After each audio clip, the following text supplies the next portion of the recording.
My name is Renata Cole. I'm 42 years old, and for 11 years I believed I had the kind of marriage other women quietly envied at dinner parties. Not because it was perfect, but because it looked so effortlessly solid. My husband, Adam, was a partner at a mid-sized architecture firm downtown. We had a 6-year-old daughter named Josie, a golden retriever named Biscuit, and a house in the Ridgemont Hills neighborhood with a wraparound porch that Adam had designed himself as a wedding gift to me. Back when we were young enough to think grand gestures could be a foundation instead of just a decoration. I worked from home 3 days a week as a medical claims consultant, which meant I was rarely there to notice the small erosions that, I now understand, had been happening for months. That particular Tuesday, I wasn't home at all. I'd driven 40 minutes to a client meeting in the next county, the kind of unremarkable meeting that fills up a calendar without filling up a life, and I was on my way back, stuck in the slow crawl of 5 o'clock traffic on Route 9, when my phone rang with a call from a number I recognized immediately. Marisol. Marisol Dominguez had been our housekeeper for 6 years. Housekeeper undersells what she actually was to our family. She'd started coming twice a week when Josie was a newborn, and I was drowning. And over time, she'd become something closer to a fixture of our household's emotional architecture. The person who knew which mug was Adam's favorite, who remembered Josie's dentist appointments better than I did, who'd cried real tears at my father's funeral because she'd met him twice and liked him. Marisol did not call me during work hours. Marisol texted, efficiently, about grocery lists and whether we were low on dish soap. In 6 years, she had called my cell phone maybe 4 times total, always for something urgent. Once when Josie had a fever and Marisol didn't know if she should take her to urgent care. Once when a pipe burst under the kitchen sink, so when I saw her name on my screen at 5:12 p.m. on a Tuesday, my stomach dropped before I'd even answered. The way your body sometimes knows before your mind catches up. Marisol? Is everything okay? Is Josie?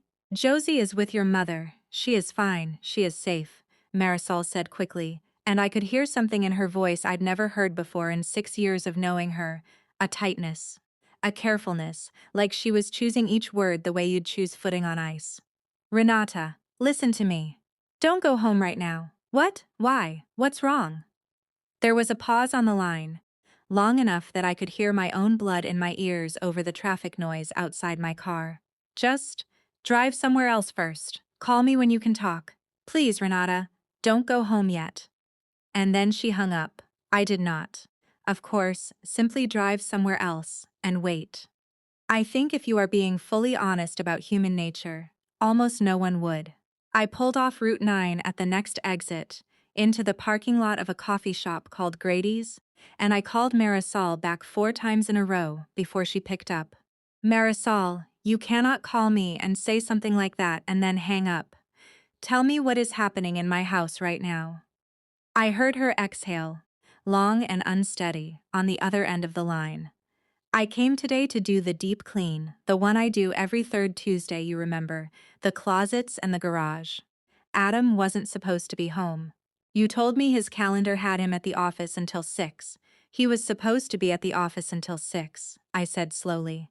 He came home at 2, Marisol said. He didn't see me at first. I was in the laundry room. And Renata, he wasn't alone. I remember the exact texture of the silence that followed her sentence, because I have replayed it so many times since. It was not a dramatic silence. It was almost bureaucratic, the silence of a machine processing an input it doesn't have a category for yet. Who was with him? I said. It didn't come out as a question. It came out flat, like a demand for an inventory item. A woman. I don't know her. Blonde, maybe your age, maybe younger. They went upstairs together, Renata. I heard them. I don't want to say more than that. I stayed in the laundry room until I heard your bedroom door close. And then I left through the garage, so they wouldn't know I'd been there. I sat in my car in the driveway for 10 minutes, deciding whether to call you. And then I decided you deserved to know before you just Walked in on it. I didn't want that for you. Not like that. I want to tell you that I had some composed, dignified reaction in that coffee shop parking lot. I did not. I sat in my car and I cried in the specific, ugly, gasping way you cry when a piece of information rearranges every memory you own in real time. Not just the last few months, but 11 years, cascading backward. Every business trip, every late night working, every time he'd been slightly too attentive to his phone at dinner, reframing itself instantly into evidence. Marisol stayed on the phone with me the entire time. She didn't try to fix it or minimize it or tell me it would be okay, which I've come to believe was the kindest thing she could have done. She just said, quietly, every few minutes, I'm here. Take your time. I'm here. Here is what I want to be honest about, because this story only means something if I'm honest. Some small, buried part of me was not entirely surprised. Adam and I had been married for 11 years, together for 13. Somewhere around year 9, something in our marriage had gone quiet in a way I'd told myself was simply the natural quieting of long partnership. Less talking, less touching, more logistics. We'd stopped having the kind of conversations where you learn something new about the person across from you. We'd started having the kind of conversations that exist purely to keep a household running. Who's picking up Josie? Did you call the plumber? We're out of milk. I had noticed this. I had, on more than one occasion, tried to name it out loud to Adam. I feel like we've become roommates who share a kid. I told him once, on our anniversary, of all nights, and he'd laughed it off, kissed my forehead, said, we're just in a busy season, babe. That's all marriage is sometimes. I had wanted to believe him, so I did. I also knew, in the vague way you know things you've chosen not to examine closely, that Adam had grown unusually close to a colleague at his firm over the past year. A landscape architect named Sabrina, who consulted on several of his projects. He mentioned her often, in the offhand way that would have meant nothing on its own. Sabrina thinks the client's going to hate the fountain placement. Sabrina and I grabbed lunch to go over the Hendricks proposal. But which, taken together over 18 months, had a cumulative weight I'd noticed and then actively decided not to weigh. I called Marisol back one more time before I did anything else. Was she blonde, shoulder-length hair? Maybe about my height? Yes, Marisol said. That sounds right. I didn't need her to confirm the name. I already knew. I sat in that parking lot for almost 2 hours. I texted my mother to confirm Josie could stay overnight, telling her only that something had come up with work, which was, I suppose, the first small lie I told in a day that would eventually be full of much larger truths. I did not want my daughter anywhere near what I was about to walk into. At 7:40 p.m., I drove home. Adam's car was still in the driveway, so it was an unfamiliar silver sedan, which I would later learn belonged to Sabrina. The house looked, from the outside, exactly as it always did. Porch light on, the warm gold glow of the kitchen window, Biscuit's silhouette pacing near the front door, waiting, as he always did, for the sound of my car in the driveway. There is something particularly cruel about a house that looks entirely normal on the outside, while something entirely abnormal is happening inside it. I sat in my own driveway for a full minute, just looking at it, feeling the strange vertigo of not recognizing a place I'd lived in for 11 years. I let myself in through the front door instead of the garage, quietly. The way you move through a house you're trying not to disturb, though I'm not sure, looking back, what exactly I was protecting by being quiet. Perhaps some last half-second, where I could still turn around and not know for certain. I found them in the kitchen, not upstairs anymore. Marisol's information was 2 hours old by then, but in the kitchen, at the island, 2 glasses of wine between them, Sabrina laughing at something Adam had said, her hand resting, casually, comfortably, on his forearm in the exact spot where I used to rest mine. Adam saw me first. I watched his face do something I will never forget. Not fear exactly, not even guilt in that first half second, but a kind of blank, flickering recalibration, like a man checking to see which version of events he could still get away with telling. "Renata," he said. "You're home early." "Am I?" I said. Sabrina left within 4 minutes of my arrival, mumbling something about needing to go, gathering her bag with the particular haste of someone who has just realized she is standing in the middle of a fire she helped set. I did not yell at her. I did not yell at Adam either, not at first, which surprised me more than anyone, because I had always imagined, in the hypothetical, terrible way you sometimes imagine your worst moments before they happen, that I would scream. Instead, I felt strangely coldly calm, the way I imagine surgeons feel, not because the moment isn't enormous, but because some part of you understands that falling apart now would waste the clarity you need. "How long?" I said. Once the front door had closed behind Sabrina's retreating car, Adam sat down at the kitchen island, put his head in his hands, and for a moment I thought he was going to lie to me. I could see him considering it, weighing whether "nothing happened, I swear, we're just close" was still, somehow, a viable sentence to say to a woman whose housekeeper had called her 2 hours earlier with a warning. But something in my face must have told him the lying window had closed. "4 months," he said. 4 months. I did the math instinctually, the way you do math on a wound to measure how deep it goes. 4 months meant it had started around the time of Josie's kindergarten graduation, an evening I remembered specifically because Adam had been 30 minutes late, breathless, apologetic, blaming traffic from a site visit that ran long. 4 months meant it had been happening through my birthday, through our anniversary, through a Tuesday 2 weeks ago, when he told me he loved me while we did dishes together, a moment so mundane I hadn't even flagged it as meaningful until just now, replaying it with new, terrible context. "Is this the first time?" I asked. "The first time ever in 11 years. He hesitated. That hesitation told me more than anything he eventually said out loud. "There was someone, briefly, 3 years ago," he admitted. "A work trip. It didn't mean anything. I ended it within a few weeks and I told myself I'd never do it again. And I meant that, Renata, I really did.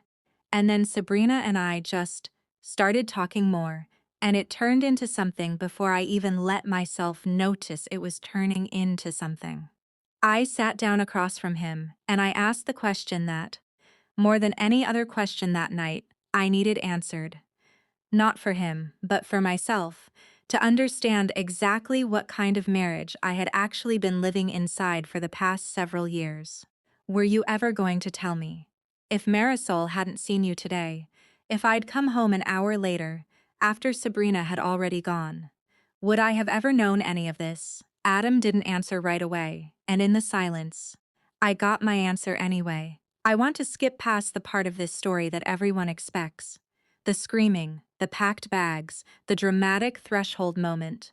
Not because it didn't happen in smaller, quieter versions than you might picture, but because the truest, most important part of this story happened in the weeks after, in the slow, unglamorous work of figuring out who I actually was underneath a marriage I'd organized my entire adult identity around.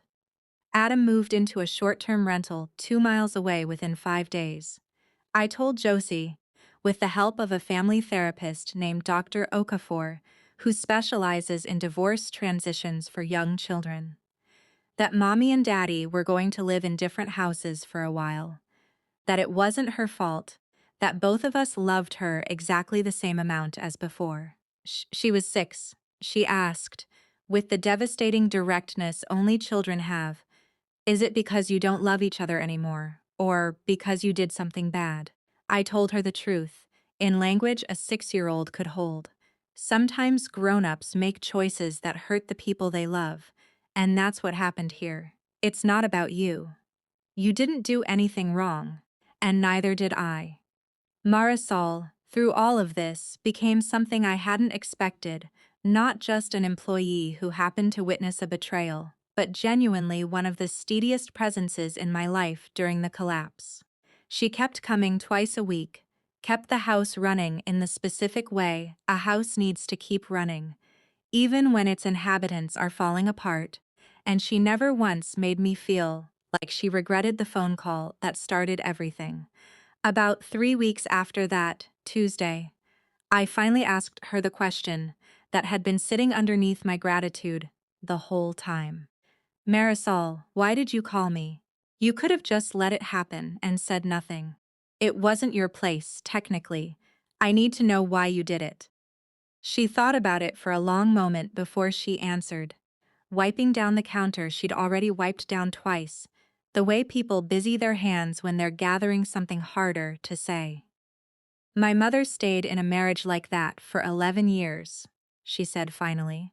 She knew, and my father knew she knew, and everyone in the house just kept living inside the lie together because nobody wanted to be the one who broke it open. I watched what that did to her. It didn't just hurt her when she found out. It hurt her every single day she didn't know, because some part of her already knew and had to pretend she didn't. I couldn't do that to you, Renata. I like you too much to let you live one more day inside something you deserve to know the truth about. I have thought about that sentence more than almost anything else in this entire ordeal. I couldn't do that to you. Somehow my housekeeper, a woman I paid, technically, to clean my floors, understood something about loyalty and love that my husband of 11 years apparently had not. I did, eventually, hear from Sabrina, though I want to be careful about how much space I give this part of the story, because I think there's a temptation in stories like mine to make the other woman into a flat villain, and my actual experience of it was more complicated than that. She reached out about 6 weeks after the discovery, asking to meet, and against the advice of nearly everyone in my life, I agreed.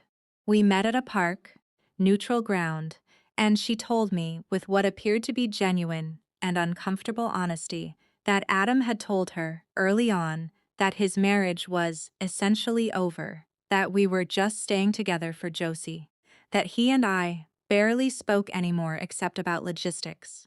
She said she believed him, at least at first, and that by the time she'd started to suspect this wasn't fully true, she was already in too deep to easily extract herself. I don't offer this to excuse her. She made her own choices, and a grown woman does not need a man's characterization of his marriage to know that sleeping with a married father, in his own home, on a Tuesday afternoon, while his wife is at a work meeting 40 minutes away, is a betrayal regardless of how over he claims his marriage to be. But I understood something, sitting on that park bench, that I hadn't fully understood before. Adam hadn't just betrayed me by having an affair. He'd betrayed me by constructing, for someone else, an entire narrative about our marriage that painted me as an obstacle rather than a partner. A narrative he never once said to my face, because saying it to my face would have required either changing it or ending things honestly. It was easier, apparently, to simply lie in two directions at once. The divorce process took just under a year, and it revealed things about Adam that the affair itself hadn't fully prepared me for. Not new betrayals exactly, but a fuller picture of a man I'd apparently only ever seen in careful, curated glimpses. Financially, Adam had been more reckless than I'd known, running up a business line of credit against joint assets to fund a soured investment in a friend's development project, something he'd never mentioned to me, and which our forensic accountant uncovered during the asset division process. Emotionally, in our 2 mandated co-parenting counseling sessions, he revealed a kind of resentment I hadn't known he was carrying. Resentment that I'd built a stable, successful consulting practice from home, while he felt, in his words, stuck grinding at the firm. Resentment he'd apparently never once raised directly with me in 11 years, choosing instead to let it curdle quietly into the kind of distance that made an affair feel, to him, like relief rather than betrayal. I don't say any of this to generate sympathy for him. I say it because one of the hardest, most disorienting parts of discovering a betrayal is realizing that the person who hurt you had an entire interior life running parallel to your marriage that you never had access to. Resentments, justifications, a whole private mythology in which he was, somehow, the wronged party. Understanding that didn't make me forgive him. It made me grieve in a strange way, for the marriage I'd actually thought I was living inside, which turned out to have been, for at least the last several years, a story only I was fully telling myself. A year and 2 months after that Tuesday, I am living in a different house. Smaller, closer to Josie's school, with a garden I planted myself, badly, learning as I go. Adam and I share custody, and to his credit, in the aftermath, he has shown up more consistently as a father than he did in the last few years of our marriage, which I've chosen to accept without pretending it erases what came before it. Josie is 7 now, adjusting the way children adjust. Unevenly, with occasional hard nights and occasional surprising resilience. Marisol still works for me twice a week in the new house, and our relationship has changed in a way I don't think either of us anticipated. She's not just my housekeeper anymore. She came to my birthday dinner this year. She was the first person I called when the divorce was finalized, not out of obligation, but because some part of me understood, in that coffee shop parking lot over a year ago, that she had become one of the truest people in my life. Someone who chose honesty over comfort, at real risk to herself, because she believed I deserved better than a lie I was already halfway sensing on my own. I asked her once, months later, whether she'd been afraid of what might happen if Adam found out she'd called me, whether he might have fired her, made her life difficult, punished her for the warning. She said yes. She'd thought about that.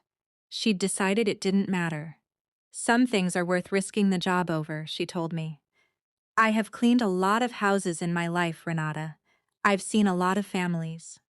But I don't think I've ever seen someone build a whole life around someone else's version of the truth the way you had. I just couldn't let you keep doing that one more day, not if I could stop it. I think about that sentence often, usually late at night, after Josie's asleep, in the quiet, ordinary calm of a house that is entirely, finally, honestly my own. My marriage ended because of a Tuesday afternoon and a silver sedan in my driveway, and a housekeeper who cared enough to whisper 4 words of warning into a phone. But my life, I've come to understand, didn't end that day.